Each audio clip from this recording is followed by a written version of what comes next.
few more people. Thoughts? Yeah, no problem. Your show, Beverly. We're just here to Okay. we're here to help produce. Okay. So, let's see, a lot of good changes going on campus.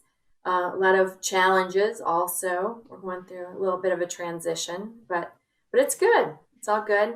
Have any of you guys had a chance to? I think Dan, you've had a chance to talk to Josem, our new VP, I had a right? conversation with him yesterday. Yeah.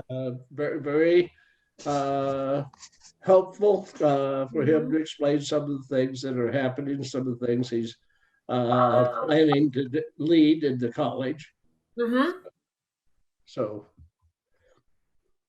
Yeah, he's got a lot of great ideas. And I'm interested and anxious and excited all at once, to see how things are going to go. Change is never hopefully all easy. of his plans are going to work out and great things will happen. Mm-hmm. Mm-hmm. What were you going to say, Dan? I was going to say change isn't easy when you follow someone like Mike Murtaugh, who invested over a decade in the college and was a Mm-hmm. very prominent physical presence on campus, which I think is Yeah. always important. And Yeah. he developed those relationships, and then the amount of attention that I think he gave once most of us left, especially just from my time there, he kept up with a lot of us when we were in the very, very early stages of post Eureka life and the early 2010s and throughout that Mm-hmm. decade, which has kept a lot of us connected when probably we could have drifted away fairly easily. So, Uh-huh. Yeah. um, I think he's got big shoes to fill in that regard. I completely agree. I completely agree. It's Yeah, I tough to would find hate somebody to. as passionate as Mike Murtaugh, and passionate, and then also just his ability to get things done. It's a small school like Eureka. You need people that are just leaders and drivers and just adapt and overcome. Mm-hmm. Yeah. Yeah, Mm-hmm. I would hate to follow Mike Murtaugh in the position that Joseph is doing. I think the challenges are going to be a high bar to try to rise above. Yep, yep. He's a great guy, and he did a great job. And I was always amazed at his passion for the college and not being an alum. Hmm. And That, his knowledge about the college. I mean, mm-hmm, he hit the ground and very quickly brought himself up to a great deal of understanding about the college mm-hmm. and was able to share that with anyone that was willing to listen. And his eternal optimism was Mm-hmm. fantastic. I mean, Yep. he never went away from Mike with a feeling down after the conversation. Yeah, that's true. That's true. He had a gift. Yeah, between Mike Murtaugh and John Morris before he left the college, they could pretty much teach a history course on their own, I know. either life lessons or true history. Yeah, yeah. John's amazing. Also, yeah. He still has quite a presence on campus. He's in the Peoria area, and he's at the Peoria Riverfront Museum. But he comes on campus whenever we need him. All we have to do is ask. He's really good about that. I think it takes a special person to keep those different decades connected just because Mm-hmm. it's such a different feel no matter what 4 year window you're in there. I know the 4 years I was there, when I started, Facebook had just been created. Twitter didn't exist and the whole 9 yards. So, you see those kind of changes back at that point. And I think of where technology was, and YouTube was not that popular. We certainly weren't broadcasting games and doing all that there.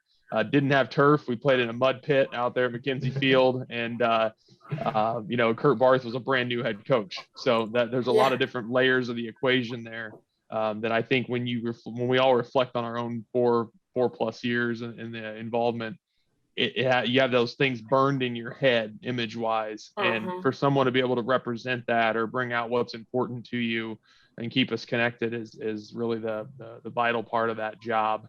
And I'll share the rest of you. I speak very openly about this because it's what I do for a living. So I am the same type of role as Josem, but I work at a slightly larger campus, but Purdue University over in West Lafayette, Indiana. And I run everything development wise for the College of Pharmacy, which is one of 14 units at Purdue's campus. So I'm the leader of that ship. That's part of a big tree above me, but I take care of that branch of it. So it's a unique interest, and I appreciate all of you being here, Kevin, Chuck, Trevor, Ross. Like these aren't easy to do in a virtual life. Yeah. I wish we had 60 of us here, but the fact that we all are here, we can have fun visiting. Mhm. You So know, your go ahead. reference to the changing technology, I'll go back a little further. When I was on campus, it was before personal computers. And one of my classmates did a senior thesis predicting that personal computers would be a thing of the future. And it was uh, about 9 years after I graduated before I got my first personal computer. So his predictions were right on, but the change in technology in the last almost 60 years is phenomenal. Mm-hmm. Mm-hmm. That's true. And I think it's great that people like Mike, who is not that much younger than I am, certainly several years, but he kept abreast of all the new technology and used it Mhm. to the college's advantage. Yes, he did. Well, yeah. So I wanted to go back when you mentioned Coach Barth, and he had just started at Eureka. Then is that what you said when you were there? Yeah. Or, okay. You guys probably saw this on social media. I don't know. He just said recently coached his 116th game, so that was pretty impressive. It's a huge testament to Coach Barth. I think, I mean, Dan could probably speak to it. At the beginning of his tenure at Eureka, it was a long journey. First of all, as same thing with like Mike Murtaugh, a lot of positions at a smaller campus. If you want things to happen, you have to do them yourself. So from recruiting to building out a coaching staff to setting up, your offensive and defensive schemes, to go from, was it 50 guys on the team that first year, somewhere around there, to, 90 to 100 player roster, winning season. So it's you're lucky to have a leader like Coach Barth there. So I think he's been instrumental to the athletic success. But I think you also look at a small campus, you really need athletics to really to keep things moving. It brings a lot of interest, and then there's also a lot of financials to the school. So I think we all here. I mean, Kevin, I'm sure you're the same with your comments on Coach Barth. Yeah, I was there when he started off as the OC. So I was there when he was OC with Coach Crouch. And then when they left, we went downhill for quite some time. So, and to see Barth come back and do what he did, like this is amazing. Like turn the program around like he did. I mean, I don't think any coach could have done what he's done with that program. He's pretty amazing. Well, I played under a iconic coach for Eureka, Doc Traster. And he and my dad were classmates at Eureka. So Doc Traster, after being off campus for the military and coming back, my dad doing the same thing, they were in the same class. And then Traster coached in high school before coming back to Eureka after he graduated. And a lot of the athletic program, he was the athletic program. He had the whole ball of wax. He coached basketball, he coached football, he coached track, and he started many of the athletic programs that are current on campus, including baseball and women's sports. Yeah, that was a great loss when we lost him. Lost him and Lauren Longston as well. Yes, yeah. I was on campus. I was in the first class that Lauren Longston taught. Oh my gosh.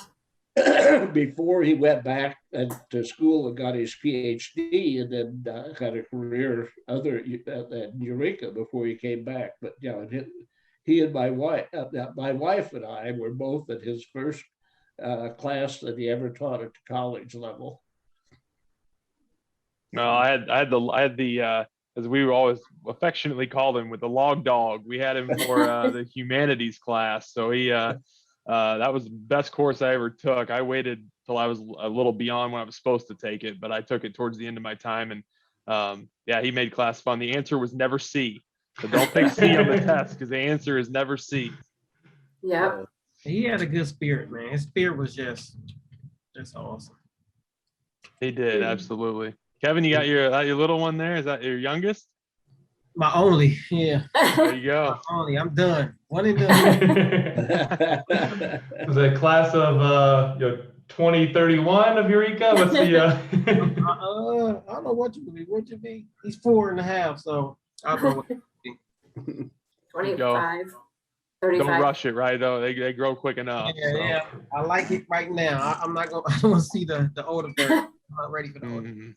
It feels like I just graduated from Eureka yesterday. It's been almost 3 years now since I graduated and moved out. So it's it's a little crazy how quickly time moves there. So it's good to have things like this and stay connected to the campus. I think one of the biggest benefits I took away from Eureka is just the community and the people that you're involved with. So I'm always happy to give back time anytime I can to assist. Yeah, and Trevor, I hope as soon as I know you got to wait 5 years to get in the Hall of Fame. I hope as soon as you're allowed to get in, they put you in. I appreciate that, Kevin. Every record single season I set, you obliterated it. So I hope as soon as you get a chance to get in, they throw you in there. Appreciate the kind words. I think he's a lock. I don't think that's going to be an issue. So, you talked about Kurt Barth's early years. We were terrible. That's all there was to it. I mean, we had a lot of fun doing it. We played hard, and we had a lot of local guys from a 3-hour radius who, came there and trying to turn it around. Whatever Coach Durley says, or as I knew him, QB1, Durley, whatever he says is not accurate because we were real bad. However, that's why we threw like 80 passes a game because Durley had the mobility that I do, which is not great. And he couldn't move out of the pocket. So if we didn't just chuck the ball 50 yards down the field, we couldn't go anywhere. But no, we had a lot of fun. We had Wes Schmidgall, who was our wide receiver, that was a dynamite player. And it was just he was sneaky fast. I mean, when you looked at him in pads, he kind of looked awkward. You're just like, wow, you just don't really fill those pads out, but he could fly. And so I think probably the memory I'll never forget is my, I guess, the senior year, I guess, whenever the Lincoln Bowl started. I played the first Lincoln Bowl at the very end of my time. We had Durley set the passing record with 736 yards. And we're driving home. He's getting calls from SportsCenter's PR department and all that. And it was just kind of surreal, I guess, because we were such a small, group, but it was like, man. And then he got on there. And so it was a good time, good memories. And we got off to a 4-1 start our senior year, I guess. We came out of the gates firing, and then it just did not end well after that. So we hit a rough patch and lost all the rest of them and got finished with a 4-6 record. Which was kind of tough to stomach. Lost 2 games on the last second Hail Marys. Greenville beat us on a 50-yard touchdown pass and lost another tough one to McMurray at the end of the season. So we were right there. But fortunately, when I think Ross, Trevor, and that group all showed up shortly after us, and another year of Jake Carls at linebacker a year after I was there, and that group got it going. So I'm glad they've taken off like a rocket ship since then. But every time I talk to Kurt, I say, don't forget who started this thing, because we were getting our brains knocked in as freshmen and sophomores, and there were 22 of us on the field. We were pretty young, but we went up to Wisconsin Stout, which is part of that UW conference, and we got absolutely murdered. Literally, we had a guy leave on a stretcher.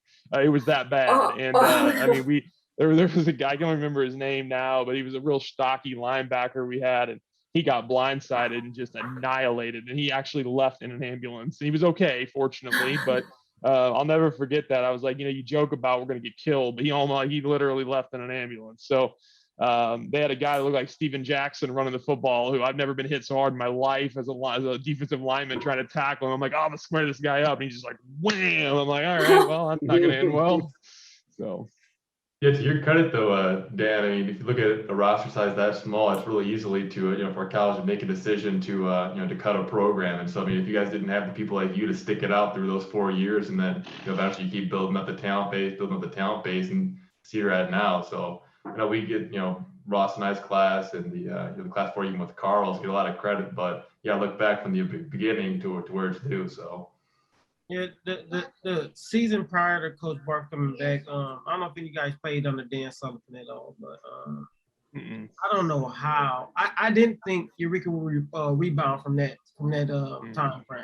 I didn't know how they would rebound from that time frame.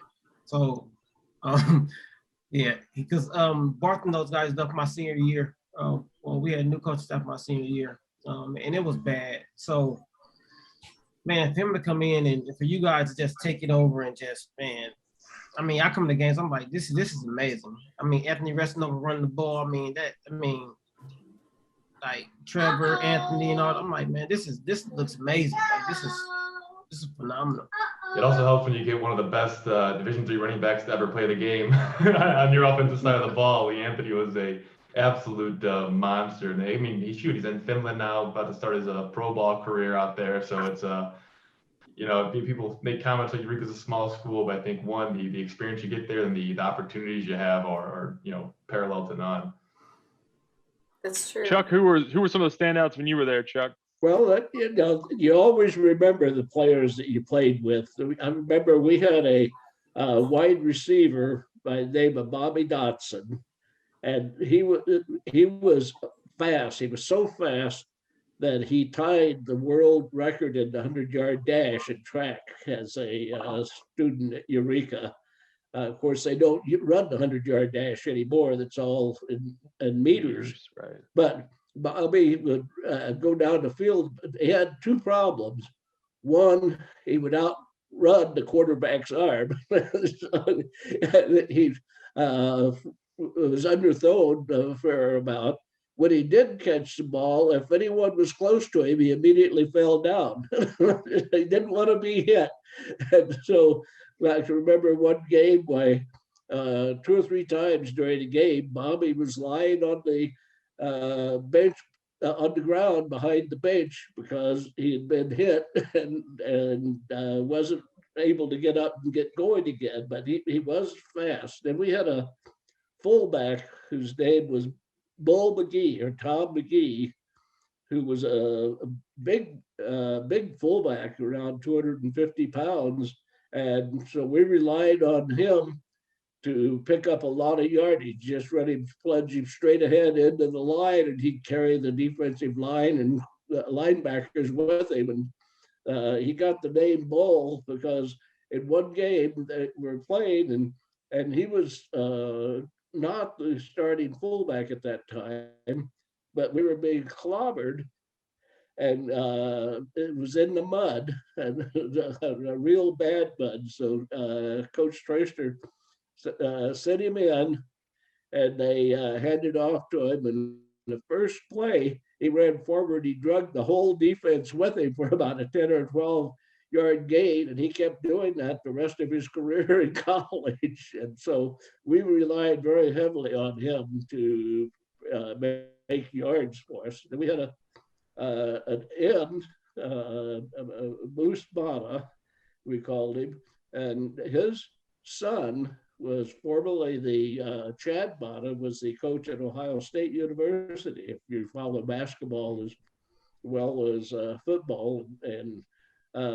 Moose's wife-to-be and my wife were best friends in college. And so we kept in touch for quite a few years after we left school. I haven't talked to Moose for several years now, but certainly those are some of the standouts in my memory in college. And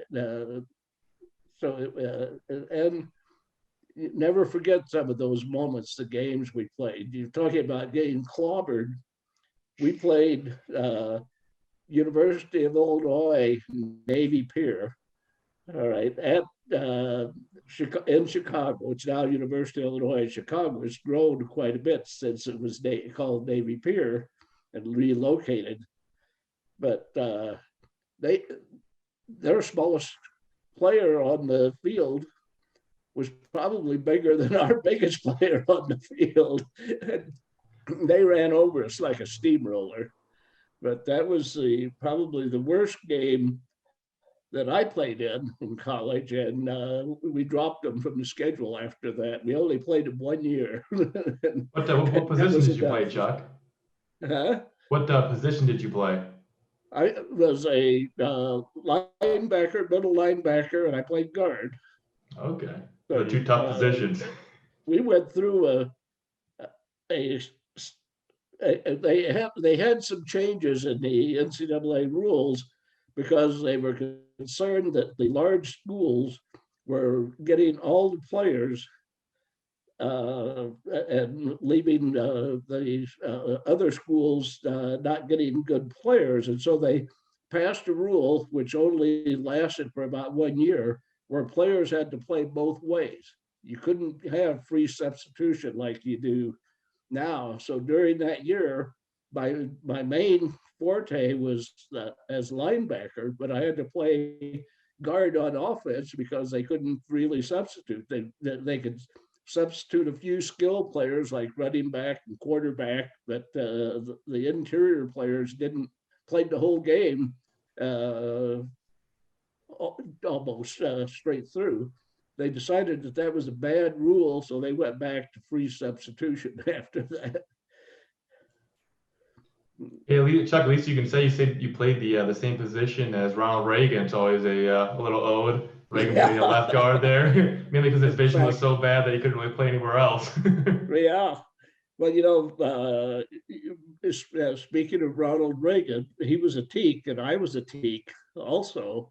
And so he had lived in the fraternity house where I lived, and then he visited campus once while I was a student.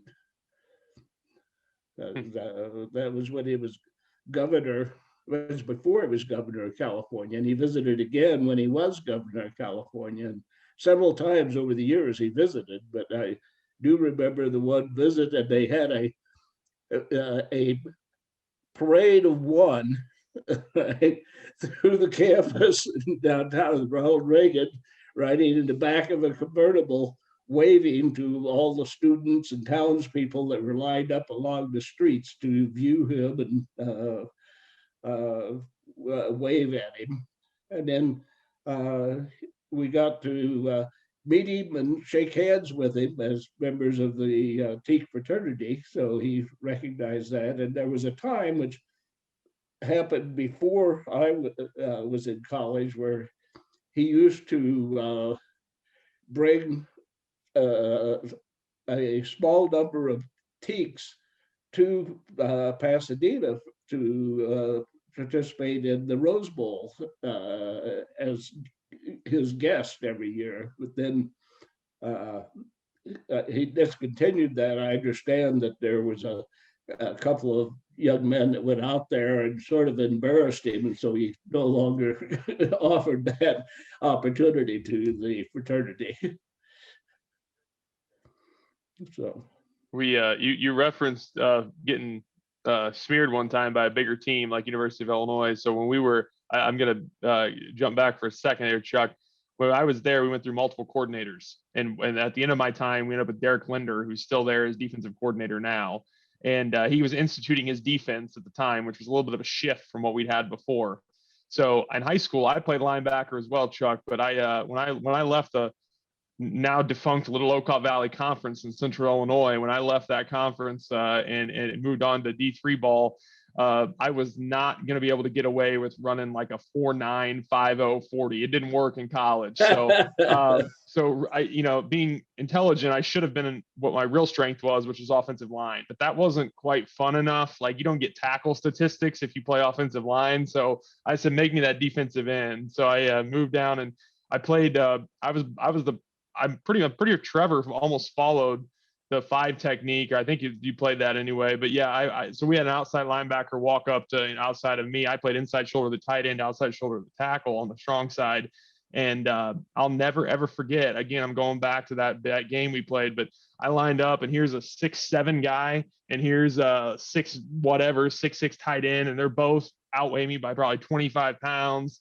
And I'm like, all right, let's do this. And it didn't end well. So anyway, it's funny how you remember getting those moments where they weren't your best. You forget the good moments sometimes, but you can remember when you got killed. So yeah. Yeah, I'm 5'8", 5'9". College, I was about 200. Coach Crouch and Barton, those guys came down and said, Kevin, we're gonna move you from linebacker, drop you down to defensive line. Lining across from these dudes like 300 pounds. I'm like, okay, let's go. In our worst game, well, we had a game against Concordia, Wisconsin. This was after my senior year when Barton, those guys left. We were losing 60-0 at halftime. Wow. We didn't finish the game because it was lightning. Like Oh, Concordia, Wisconsin, like it was crazy because the year before we only lost to them 7-3, and then we go the next year and it's 60-0 at halftime. It was like, of course, I'm like, it's the coaching staff. I'm sorry. Like we go from Barton, Cross and those guys, and then the next season 60-0 at halftime. yeah. Like, come on, that's ridiculous. But Nah. and that was our worst. Pretty rough. Well, we made a good joke after we all graduated because our group was we had odd size. I mean, we were just trying to put bodies on the field. We had guys out of position. We had guys who weren't built for that position, and we couldn't be quite as selective as I think he can be now with more recruits and whatnot. But I joked when Trevor stepped into that role because we felt like, you know, when you take an image on your computer and you grab the corner of it, you drag it and it gets bigger and taller and just bigger. It's like, you know, they just grabbed the defensive line, grabbed the corner of the picture and just stretched it out. Like, oh, here's Trevor and here's all the other guys that played up front with him. We're like, damn, coach, like, all right, we see what you're doing. Yeah, we had some monsters in that defensive line. You had McKay Skaggs, and Skaggs is probably the unsung hero playing that D tackle position. And you know, Ray Vogel, who's in the same exact level that I was on there. And Kevin, I have a story that you'll probably appreciate as a D end. I remember playing we've been at Westminster. In Westminster, they always had this tight end. I think it was number 8 that played there. And so my sophomore year, he was probably 6'5", 6'6", 240 pounds. By my senior year, he was probably, I swear, like 285 pounds. So just a little bit of muscle, a little bit of fat mixed in there. And so they snap the ball and they run a play. And I read the screen, so I recognize it. Like, oh, this is about to be a great play. He's going to toss the ball and pick it off and go to the house. So I take 3 steps to my left. Next thing you know, my legs are in the air and my head's hitting the ground. And I get up and I have no idea what the heck just happened. And so I watched the film and you could see him. I came up the field a little bit. He was out in the slot. He looked at me. I swear his eyes had to like light up like a steak on a dinner plate. He came in here. He just clean clocked me. Probably the hardest I've ever been hit in my career. And I still never wrote that down. Tony Greenwood still brings it up all the time. Yeah, those crackback blocks. I hated those. I hated those. Ross, you got to tell a story about our St. Thomas More game. Yes, I've been waiting to tell that. So the last game of Zebert's and I career, after we made the UMAC championship in the playoffs for the Division III, we traveled to Minnesota, St. Thomas, a powerhouse D3 college every year is in the Final Four, competing for the championships every year. And us as Eureka, we're just extremely glad and grateful to be in the opportunity that we were in. The facilities were as close as a D1 facility that you could get to. And so we suited up on a Saturday afternoon, gave them everything we could for defense, but they were just as fast, just as strong. Their linemen were just as fast as me as a DB. So we hung in there a little bit. But before halftime, and my friends, they still don't let this down. I got put on SportsCenter for all the wrong reasons. I was about a 5'11", 85-pound safety, came crashing up on a little top play. And about a 5'5", 5'6", I'll call it 5'6" to make it sound better. Guy just went right over top of me in midair, and I looked back and just opened field green.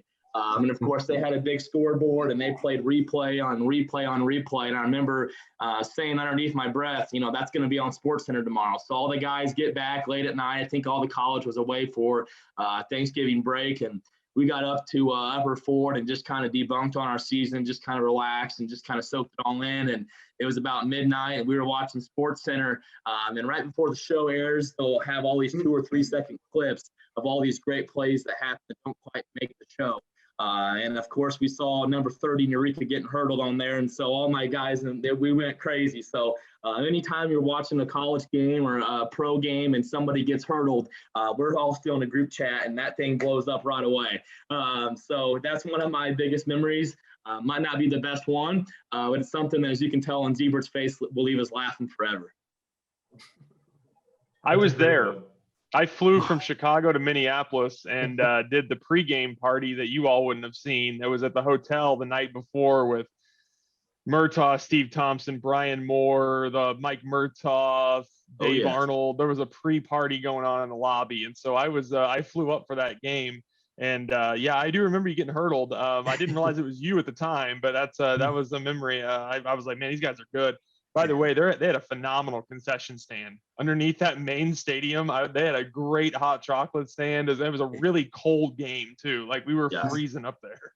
Yeah, I actually remember that. Back here in Gibson City, GCMS that day was playing to go to state for a state championship. And so they played at home, and I think it was like freezing rain, spit and snow, about 10 degrees. And actually in Minnesota, the sun was out, albeit maybe 15 degrees or so. But, that's certainly a game we'll never forget. Zebra and I, we graduated in the same class. I graduated in 17, a semester early. And coming in, like you said, Dan, we came in. Carl's had just graduated. They went 8-2, had a phenomenal year. Our freshman class brought in, I think, one of the largest size freshman incoming classes in Eureka history. I want to say is upwards of 50, 60 freshmen. We had a team of just under 100, which, you look 10 years prior to that, that's, almost double the size of the team. So those speaks testament to the whole coaching staff, especially Coach Kurt Barth and what he's done for the program. But we went 2-8 our first years as freshmen. Obviously, you have a tough year. A lot of guys come from high schools where, they're the best player. They had a lot of success. Of course, a lot of guys on the teams have won state championships.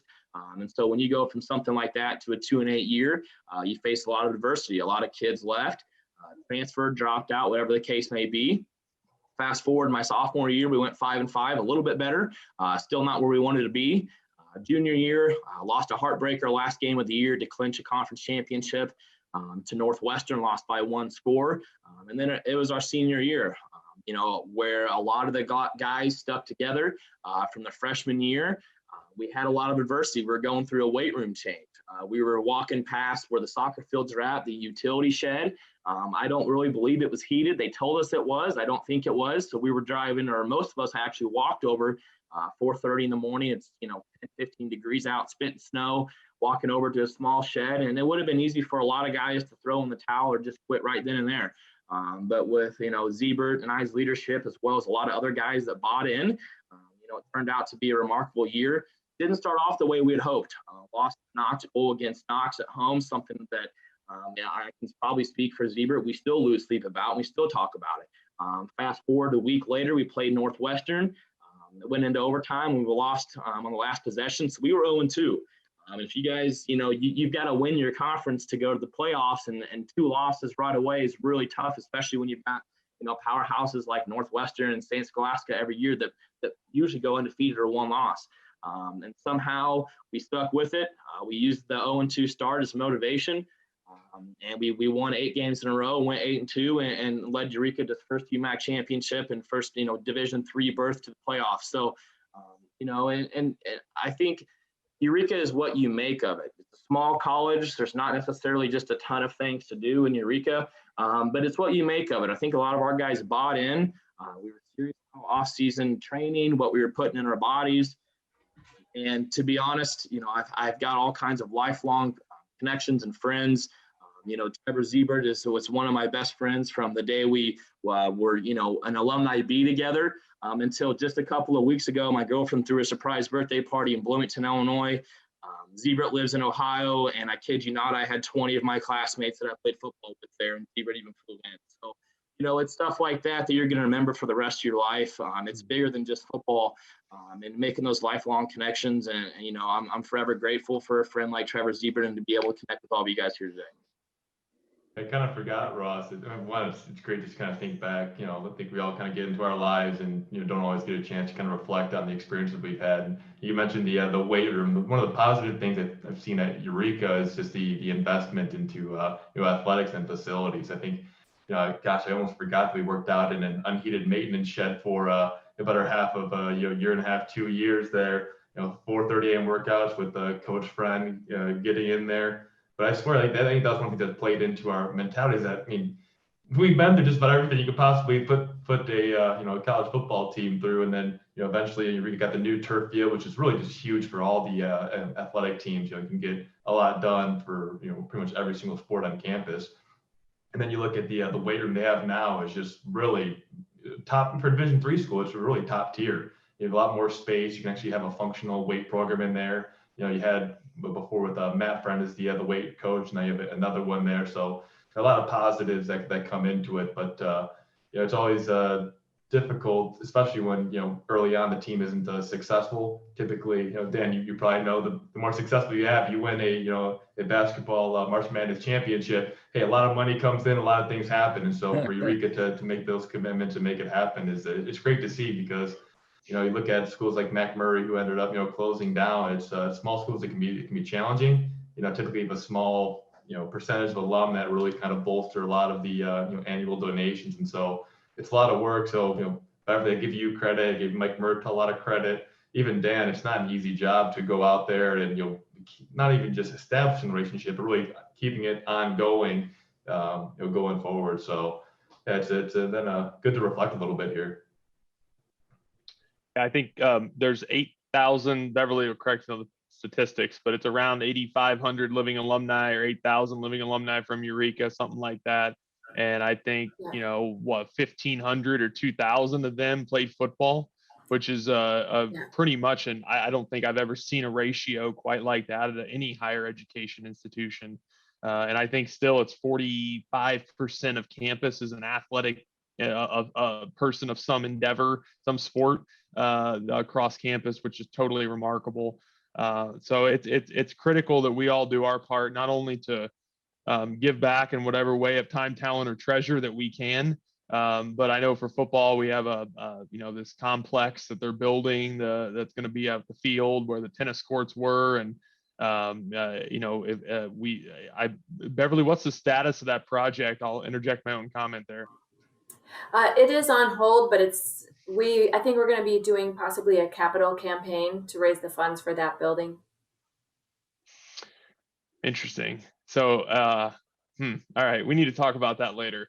So there eventually will be a facility, but yeah, so that begs even more the point that I think the one thing we all can do as alumni, and I will speak openly because I've gotten more connected in the last couple of years than I probably had been since I'd left. It is critical that we, anytime we can, remind our administration that it is absolutely critical to invest in athletics and really football. And again, that's a loaded comment because there's more than just football to an athletic department and an institution, but it's a numbers game. And at the end of the day, I look at balance sheets every day of my life, like you all do in your own lives. And the more football players there are, the more tuition dollars Eureka has, the more money that's churning through the institution to keep it going and building better.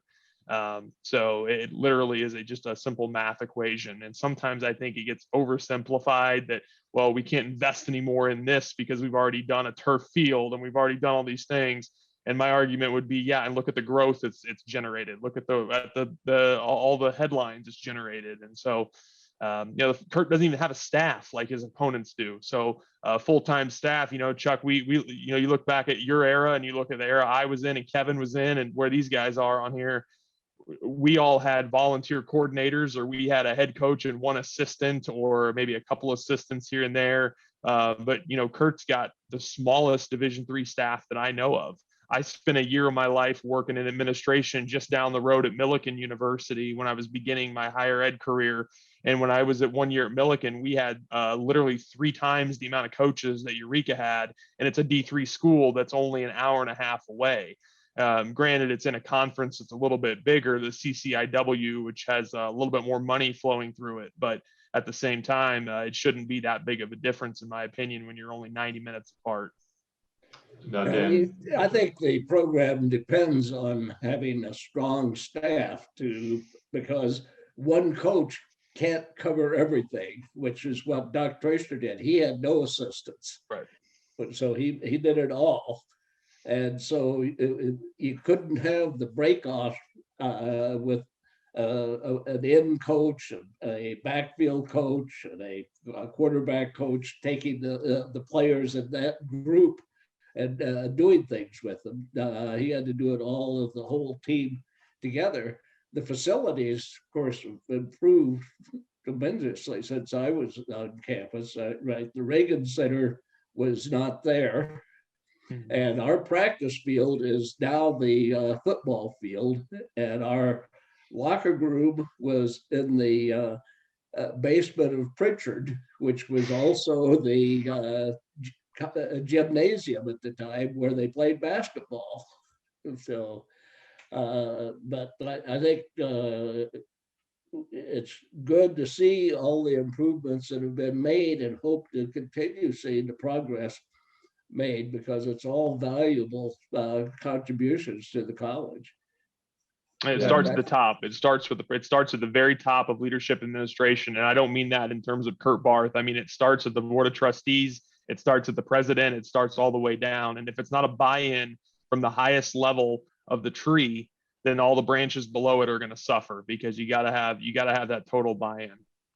Yeah, Dan, just building off that, I think, you could ask, Coach Bart's a very open person, and, yeah, I think at times it can be very challenging with the administration, work with the athletics department. You definitely understand, hey, especially at a liberal arts college like Eureka, a smaller school, you do want to have, a comprehensive, portfolio you can offer to your students. But to think, if Eureka didn't have somebody like Coach Barth running that football team, you're still probably talking either the program is either cut by now, or it's around, 30, 40 students. But, to Coach Bart's point, and the article, I think the Pantograph did it, a local article, all part-time coaching staffs is, you can't put that much reliance onto one person to run the entire football organization. That I could very strongly make the statement that if Coach Barth would have left in my tenure at Eureka, you would have went from 95 kids down to 50 kids overnight. And I know it's not always the easiest decision to make, but I think that you want to talk about sustainability. You can't just have all of Coach Barth's personal life friends working for free as the coaches. You have Coach Linder, you had Moynihan, you had Durley, you have Tony Greenwood there. All these guys just doing it for Coach Barth, paying out of his pocket to have these guys help out. And that's one thing that I am concerned about, is looking forward, is that Coach Bart's getting, I'm not saying he's getting old, but as life goes on and things transition, it's a real severe risk for, if Coach Barth moves on to that role to fill. First of all, he has to live at the campus 24/7 in season, and then 12 hours a day outside of season. And that's really an area of degradation that I could see, once we get to that point. So I think the college needs to be aware of that, and then, potentially look at making some investments there to, have a sustainable model going forward. I mean, they got to look at, the school has to look at other colleges, right? And just not just Division III, but other divisions. What makes those colleges truly run? Well, a lot of those colleges hang on sports. They just do. And if you can back sports, or most kids want to play sports, regardless of what the sport is. So if you can back those sports up and put money behind those sports and truly build those programs, that's where you get enrollment increases. That's where you get all this other stuff from. And I hope that they're seeing that, because if you just look at, I'm an accountant. If you just look at the statistics of the school over the past 20, 30 years, you will see that when the program's not doing good and when it is doing good, high enrollment, high shakes enrollment. If you just look at the numbers, it just tells you. So hopefully somebody's paying attention to those numbers. Hopefully somebody's, communicating that information. Yeah, because the other elephant in the room that nobody hardly ever wants to say out loud, I say it because I don't have any strings attached where I can say it, and that is, there's a lot of tentacles now. He's been there long enough that Kurt's got my class that came in, people that are out and about in other areas, and they're not necessarily my situation, but some of our peers. They're in positions and in influencing opportunities now where they go, hey, we need a football coach. Oh, hey, Kurt, we're going to triple your salary. Oh, hey, Kurt, here's a pool of money for your assistants. There's a whole lot of stuff that can be thrown his way that he just kind of lets go because he's got Eureka at heart. And, number 34, Kurt Barth, the wide receiver, is in the Hall of Fame, and everybody loves him for that. He did great things at Eureka High School. He came back and turned the college around. There's not a whole lot more Kurt has to prove at Eureka, whether he just wants to retire there and be the next Doc Traster, Chuck, to your point, and have that kind of a legacy. He's on that path if he wants to be. But if his kids get a little older here, looking at Kevin, a point of math on it, his kids are getting up there where they're going to be out of high school soon.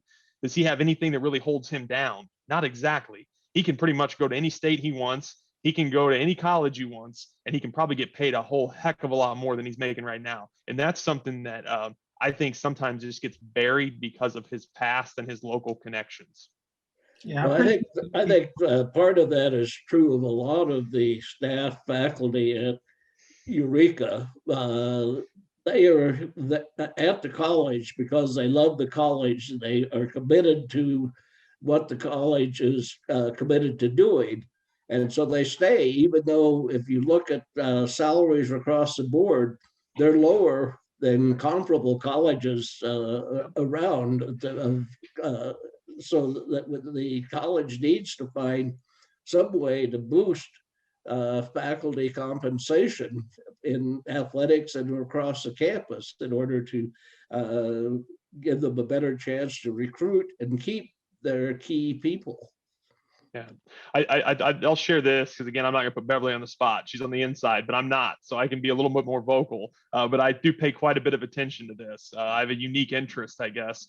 I think Eureka's endowment, Beverly, correct me if I'm wrong, the campus endowment somewhere in the $20-25 million range. Does that sound about right? Yep, that's right. When I was there, the endowment was $12 million. And I do know that for a fact. Under Dave Arnold's leadership and Mike Murtaugh, who we've all already sung praises about, that campus endowment doubled. And that is, again, a simple math equation because endowments spend percentages of payouts in perpetuity. Now, at a place like Purdue, we're sitting on a $2.8 billion endowment. Well, that's a whole different level of funding, right? So now when we look at it in Eureka size, going from 12 million to 24 million is a gigantic shift. But what most people don't realize is those endowment dollars, typically 97% on average of endowments for campuses, including our own here in West Lafayette, are tied up. So they're specifically designated for a certain use. So there's only about 3% of the payout every year that's like loose funds that we can toss places, which is why it's so critical for all of us. I wish we had 60 of our teammates here, but it's critical for all of us to invest in these programs and give what we can, whether it's time, talent, or treasure that affects it somehow, just because that's the only way it's going to be sustainable. And when these projects come up, help fund them, et cetera. And I've already lost my high school. My high school was annexed. It literally no longer exists. The building was knocked in. I grew up in Lovington, Illinois, which is southeast of Decatur. We were Arthur Lovington High School, and we had a great football program for about a 20-year run. And we were a co-op. Now we annexed in with Arthur. So it's Arthur Lovington Atwood Hammond High School now, but it's not the same. I go back. That's not my high school. It's just, it's a building that I used to play rivalry games in is where I go back to my school now. So I worry about my college. I can't lose my college too. I got my master's in Champaign-Urbana and I work in the Big Ten now, but it's like, that's not the same, it's not the same as going and eating 40-cent wings at the Outpost, and going and having one too many beverages and taking snowshoes to Casey's when you needed to get beer on a snow day. You had to traipse down to Casey's and walk back. So I think one way we can truly help that's not really financial. I mean, of course we can have financial, but with recruiting. I recruit all the so up here, I'm up in the Chicago area. I'm always talking to my football players. So I coach football too. Hey, Eureka's a great school. Like I'm always pushing Eureka. I'm always like, just go meet with Coach Bart for a little bit. You'll love him. So we can just, of all these alumni football players, and say, I'm going to send at least one person to Eureka. One person. I mean, I think that'll help tremendously. But Kevin, I would argue you are impacting it financially because that's a $36,000 a year tuition bill. Absolutely. So, if you bring 5 kids a year that wouldn't have looked at Eureka otherwise and land 3 of them, you did a pretty big job. Yeah, I agree. Yeah, I like your comment. You said a couple of times, the time, talent, treasure. I do like those comments. It's not, we're all different points in our career, different points financially, but even doing something like this, volunteering a couple hours, do something there, getting on campus, speaking to a couple of prospective students, it goes a long way when you have a smaller kind of staff running things. So I think the one benefit that athletes have, I think athletes are oftentimes a lot more connected in just on their their feelings of the college, and that typically the coaching that staff is there with Coach Barr, so Ross and I still keep in track with him. So I think it's a great opportunity to take advantage of, but you can't always rely on Coach Barr to do things. So you need a little bit of back office support in the college to kind of organize and find these different routes. Yeah, that's what I preach all the time for the work that I do is everybody's at different points in life. and it's a continuum, and you move through that continuum. But Beverly, I appreciate the effort you put in. I've known you since you started. Well, first off, Beverly and I were classmates together, and then I got to know Beverly as soon as she moved in the office. So it's been fun to stay connected. But I can't wait till we can all get together and tailgate, right? Like Yes. I don't need to worry about if I have one too many IPAs now before kickoff. That's appropriate now. I don't concern. That's not a very far walk across that parking lot. Yeah, exactly. Yeah. Hopefully this fall. Yeah. That's kind of the goal, I think, at this point. And we're working on, different avenues that we can change up things, keep some things, do some things different, because we really want to increase our alumni engagement. So if you guys have any ideas, I would certainly welcome those also. Yeah, it's definitely, Beverly, I know we're talking a lot about, giving and things like that. You're in a difficult position to get, your job is not easy at a smaller institution. So we definitely recognize that. And so I know I made the comment before, you can always feel free to reach out, whether it be for, input or, some time here and there. And I give, a bit financially to the football program, but I think, time is something that I can give a bit more of. So feel free to reach out. Okay, I'm going to hold you to that. Beverly, I also think, and I'll say it openly to this group, but I know Trevor really can relate. I think we also have to do, in my opinion, a better job at the college from some of the other groups that exist. Football's a huge portion, but there's also these segmented groups that need to be held accountable a little bit. And I'm going to just put our group on blast that Trevor can relate to a little bit. At the Reagan group has to be put, to whom much was given, much is expected. And I know that my life wouldn't be the same if I hadn't gone through it. So we need to be a group that's held together. There's classes that go all the way back to the early 80s. And I think, Trevor, you're still at Securitas, right, with Tony. So this group has to stick it together. I mean, it was a group that was given a lot of opportunity from the late 80s all the way through to now. It's changed a lot. I went back about a year or 2 years ago, I guess, and I was like, holy cow. Maybe that's what people came back and saw us like. And I'm like, man, it's changed a lot. So there were less kids, and it was a whole different group of kids than what I was there with when we had, one too many fun nights at the Outpost. But again, Dan, I'm glad you brought that up, because I think, the Reagan program, I reflect the same comments you did. Extremely blessed to have those opportunities, and I 100% agree. I would not be in the position that I'm at without that program. I think that it's difficult. I think Dr. Thurwinger was running it when I was there. They transitioned, had a new gentleman come in for a very, very short tenure who I never really connected with, and then now I think it's still Dr. T part-time. I'm not even really sure who's that. I think it's really a large missed opportunity, because I haven't gotten a communication about colleagues or alumni from the Reagan program, from the current director. I think that's supposed to be, your great opportunity to start tapping into it. To, hey, we provided you, these experiences. You need to give it back to the campus. And I think that's it just starts with communication. Whether it's some kind of event set up, some kind of newsletter, to something to get people connected, because people are still passionate about Eureka and about their experiences. And I think that's something that you can leverage going forward. I think that it's not an easy route, especially as you transition to new leaders in the college. But those are things you can't let slip between the cracks, because it'll just really be detrimental. That's a great idea. I'm sorry, Kevin. Fraternities and sororities also. I mean, I'm a SIG, so they got to do their part also. I mean, there's a lot of us out there that can do better. Kevin, I'll make a comment on that, because Tony and I are very close, and we talk on a daily basis, of really good, working and then personal relationship. I think he wasn't a TEAC. I think he was a SIG, if I remember correctly. And he made the comment openly to me that he stopped giving to that fraternity for various reasons, whether he didn't feel connected with the students there. So, there's a transition to where he wasn't engaged to the point that he was previously engaged. And I know Tony financially is doing very well off. That's a huge, loss for Tony. I know he still won. He tells me stories all the time about his experiences. I know he still gives to the college, but I would definitely recommend that fraternity that Tony was in to reach back out to them and try and reestablish those connections. I'll make sure they reach out, because I'm a SIG, so I'll make sure we fix them. Good deal. Mr. Moore, how are you? Gentlemen and Beverly. Hi. I I just topped over from the basketball call. I just wanted to stop in and say hello, and it's good to see you guys. Good to see you. Brian employed at least, I don't know, Ross, did you ever work for Brian? I think Trevor did on the side. I did it unpaid though to announce. That was my giving back during Eureka. Always calm, cool, and collected, right, Dan? Always. Brian dearly had heart attacks every single time at a baseball game because we had a really interesting crew in there. Alex Hess running music, and I was on the microphone, which was always a loose cannon. And Brian was doing sports statistics, and he would, he'd been so professional in his career to that point that he had to deal with the sandbox and all of our crazy shenanigans that we would try there. Dan, anytime you're at a sporting event and something goes wrong, everybody in the stadium turns and looks at the press box.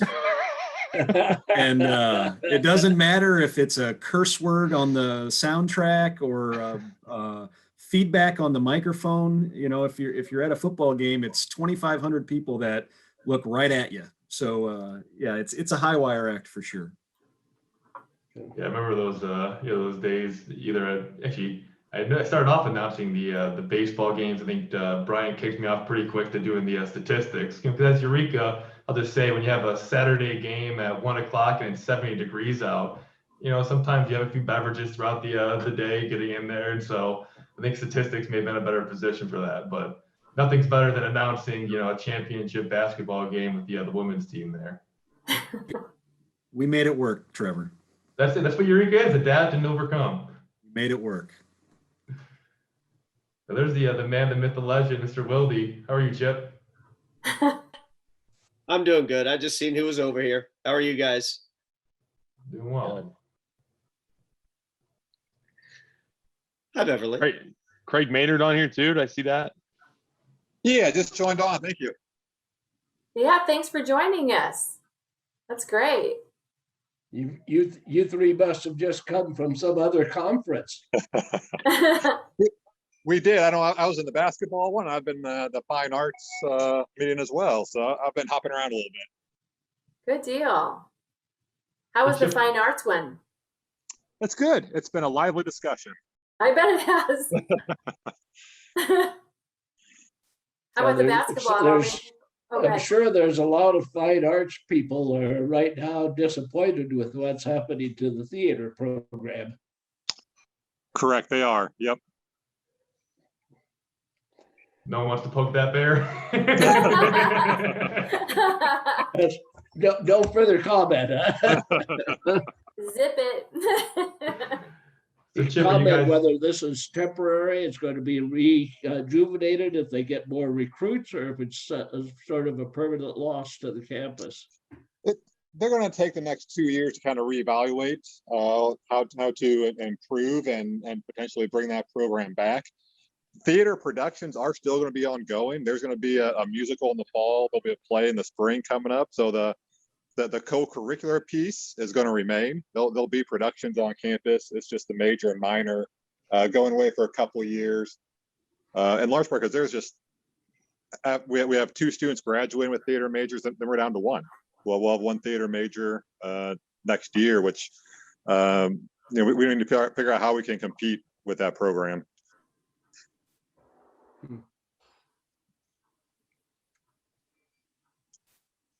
How was the basketball? Were there a lot of attendees at the virtual basketball homecoming?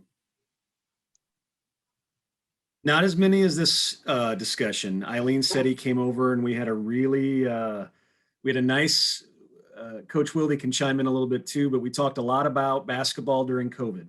I know that we're all tired of COVID, but basketball was a whole different beast with the level of testing and being a high-risk indoor sport, the only high-risk indoor sport at Eureka. But it was nice to kind of decompress, right, Coach?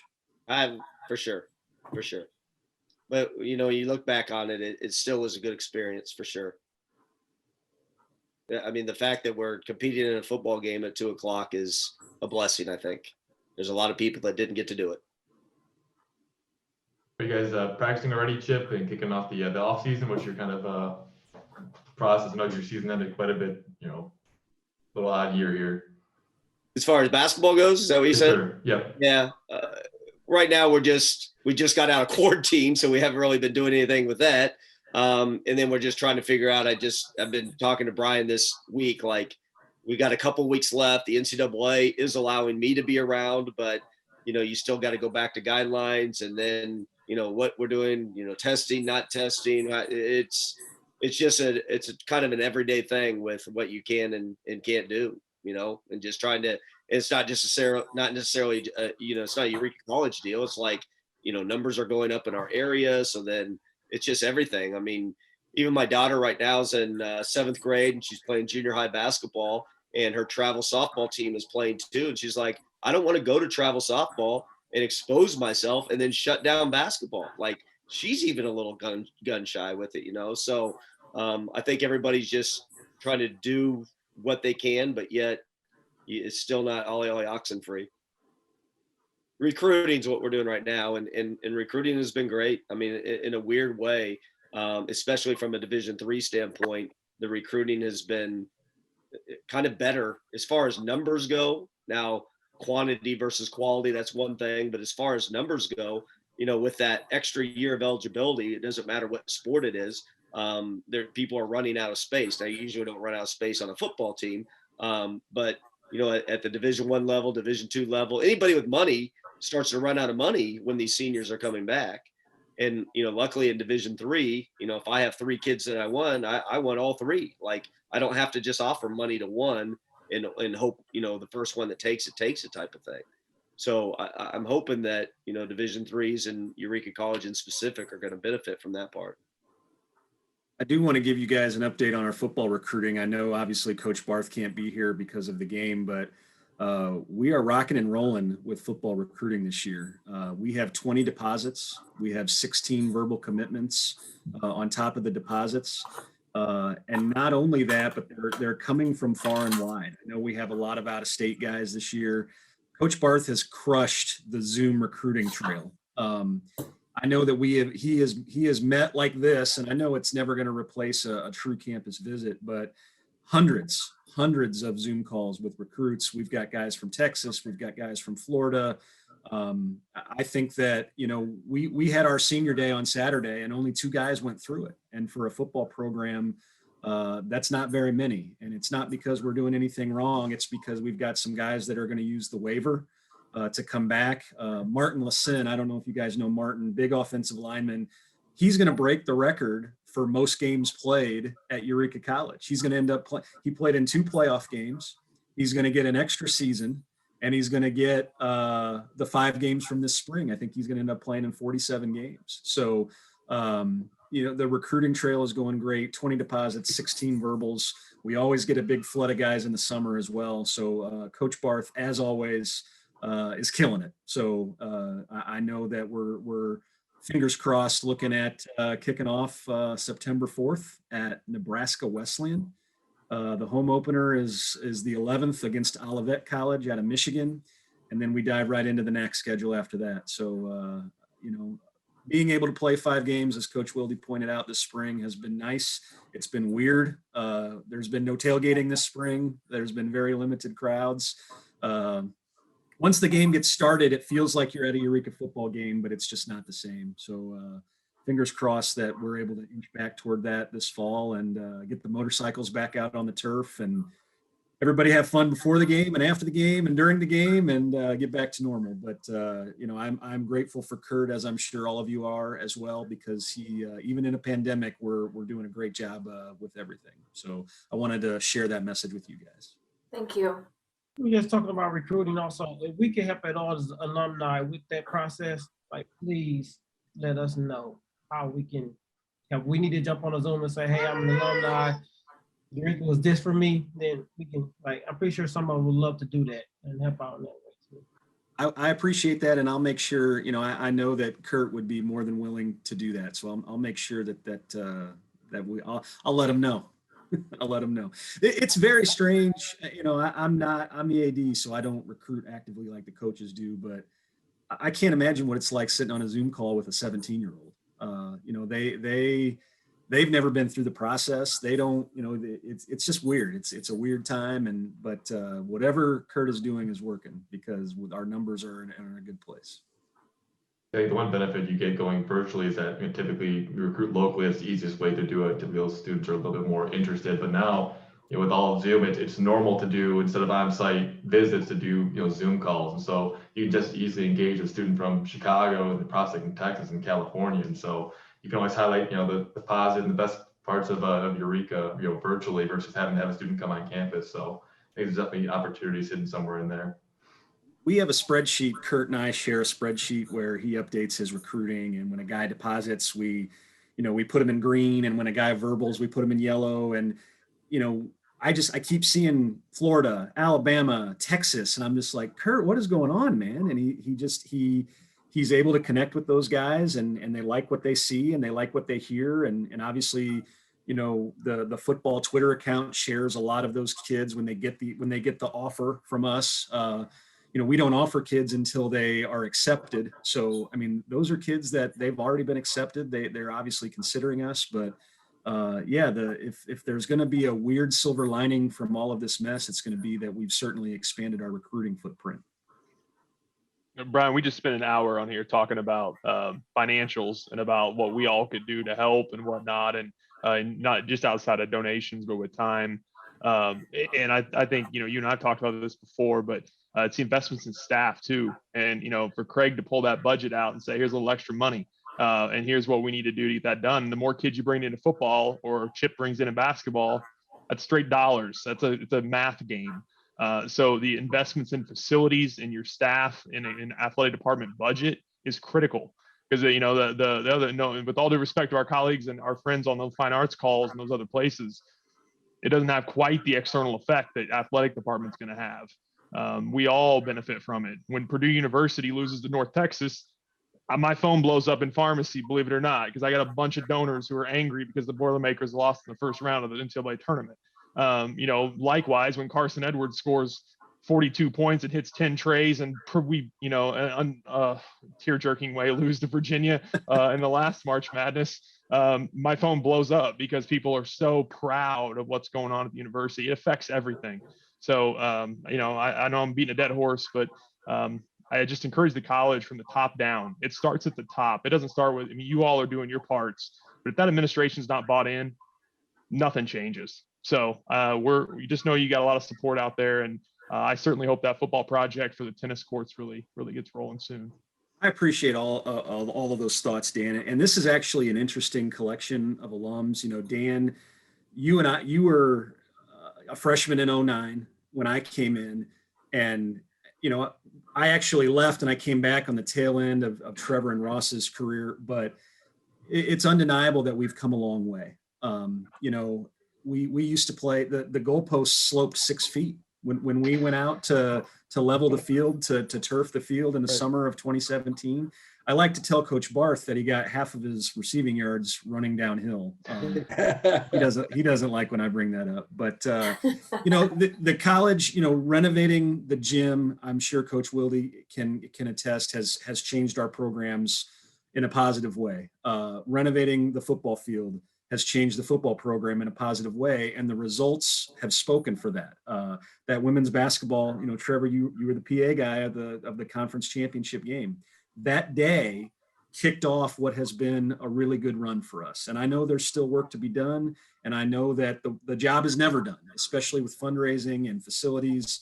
But, from the moment I stepped on campus in 2009, if I would have had a time machine to get to today, I wouldn't have believed it. I wouldn't have believed that we would gut the gym and redo the gym and put in chairback seating and play night games out at the football field and play soccer on the football field. So, no, we're not satisfied with what we've done, but I do think that the college does have an understanding of the value of athletics. We've seen it, in terms of our success on and off the court.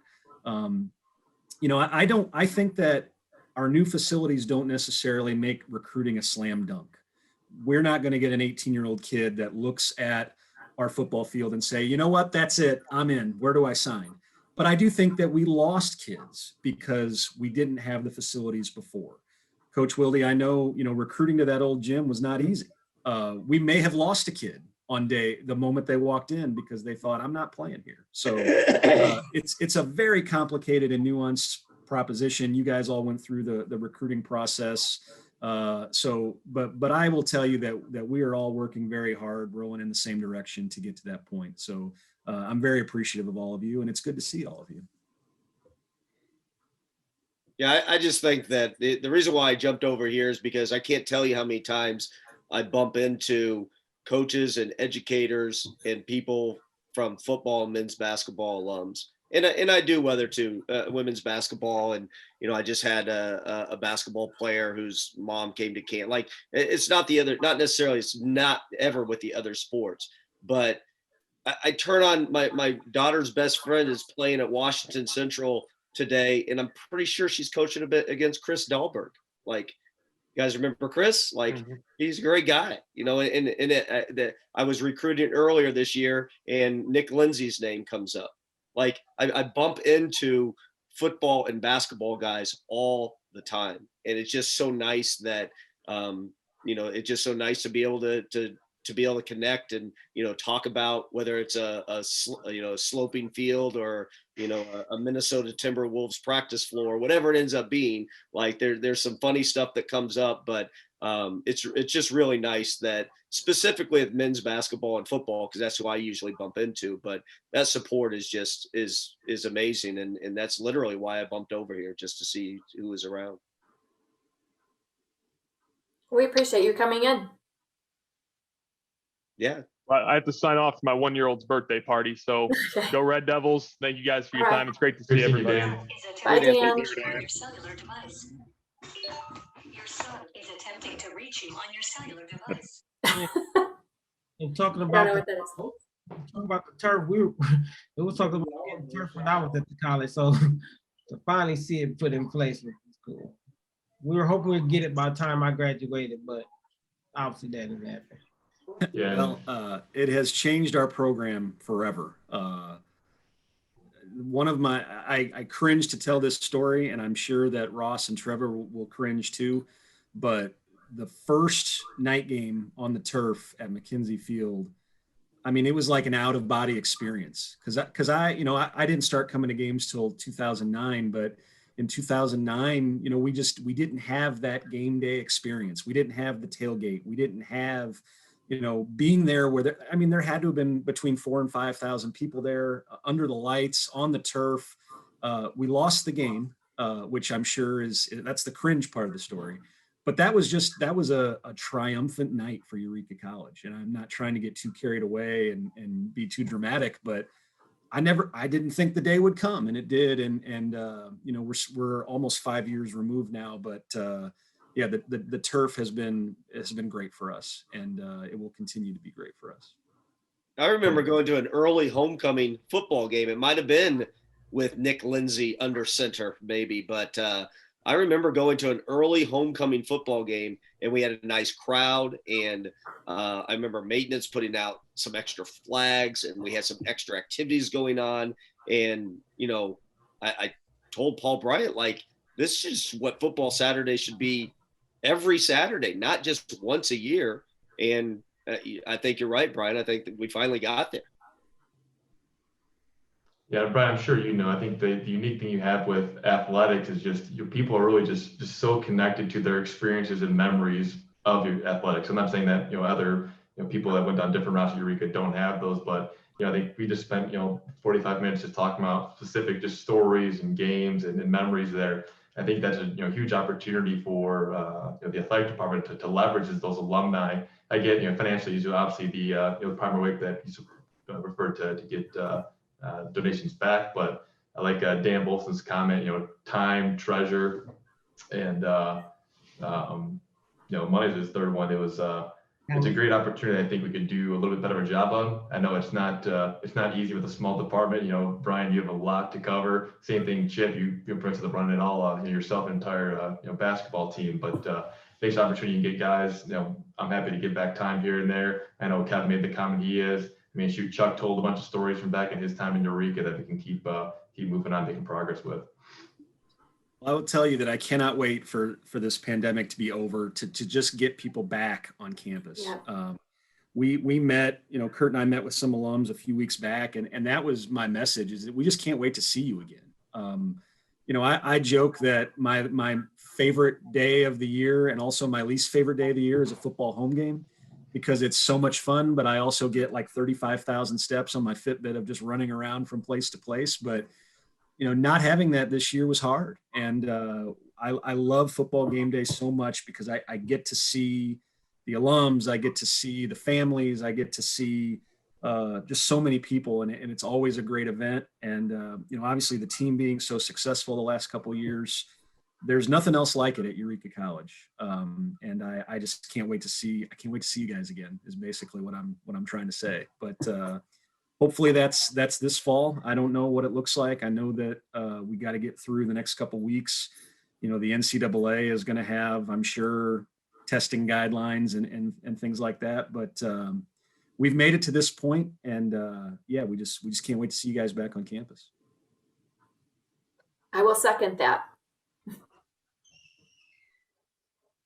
So, well, you guys, it's about almost 1:20, and I don't want to take up too much of our host time. So I've been told I should probably end this. But if anybody has anything that they'd like to talk to me about, or, I appreciate all of your input and interest in helping and give back time.